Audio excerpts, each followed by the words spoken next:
wish somebody would have tapped me on the shoulder and said, Leon, these are the good old days. People were very, very careful about their manners then.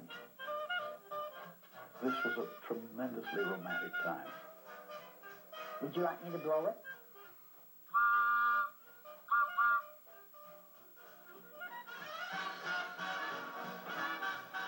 People are always saying those were the good old days. Did you ever wonder if they really were?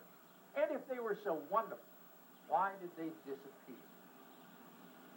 Let me ask you a couple of questions. You ever wonder what the Hollywood sign said before it said Hollywood? And were those wonderful old red cars blue or green before they were red? How long has it been since you had lunch at Clifton's Pacific Seas or a Cobb salad at the Derby? Tell you what, I'll put 5 gallons of Flying A in the Studebaker. You get a couple of jelly donuts from the helmsman. We'll stop by Curry's for a couple of mile-high cones, and we'll take in the Hollywood stars at Gilmore Field. If they're not playing tonight, we'll go on to Pacific Ocean Park, and we'll meet some wonderful people who remember all of these things that aren't here anymore.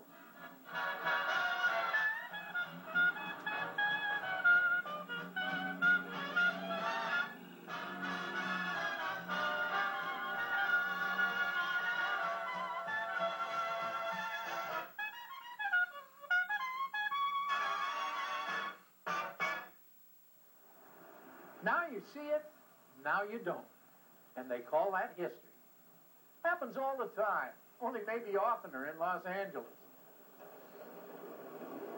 My name is Ralph Story, and on January 7th, 1948, I parked my Studebaker right there, and I walked into this building to begin 40 years of talking, first on radio and then on television. My first job was to sign on KNX at 6 o'clock in the morning. I had to learn to say, de KNX, muy buenos días para la ciudad de Los Angeles. Well, KNX is still transmitting, and I see Mark C. Bloom is still wheeling and dealing across the street, and the Palladium is still dancing next door. And surprise, I'm still talking. I remember I bought an old Spanish fixer-upper house up Beechwood Drive under the Hollywood sign, only it didn't say Hollywood then. It said Hollywoodland. The H had fallen down, and it was actually just a real estate tract. Another nice old Los Angeles custom. Just about everything else I remember about Los Angeles isn't here anymore. So, where to begin? Well, in the beginning, there was the car. Not your car or my car, everybody's car, the big red car. It's the way we got to all of the places that aren't here anymore. And it's the sure winner of our nostalgia trophy. For decades, we've had this love affair with Pacific Electric, the old interurban electric trolley that ran everywhere on the slogan, live in the country, work in the city. We Angelinos invented that way of life, and we idolized the big red cars as modern rapid transit, and we're still reminiscing about those good old days.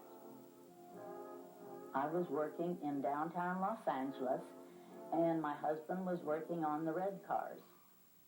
He would always tip his hat and say, well, that was nice to see you ride again today. So this went on for several weeks, and one day he wrote a little note to me on one of the little white tickets. And he said, do you think it would be okay for me to ask you for a date? Well, this went on for a couple of weeks, and I never answered. Then he said, you didn't answer my note. So finally I said, well, perhaps. Gonna take a sentimental journey. Gonna set my heart at ease. Then we dated in April to August, and we were married for 49 years.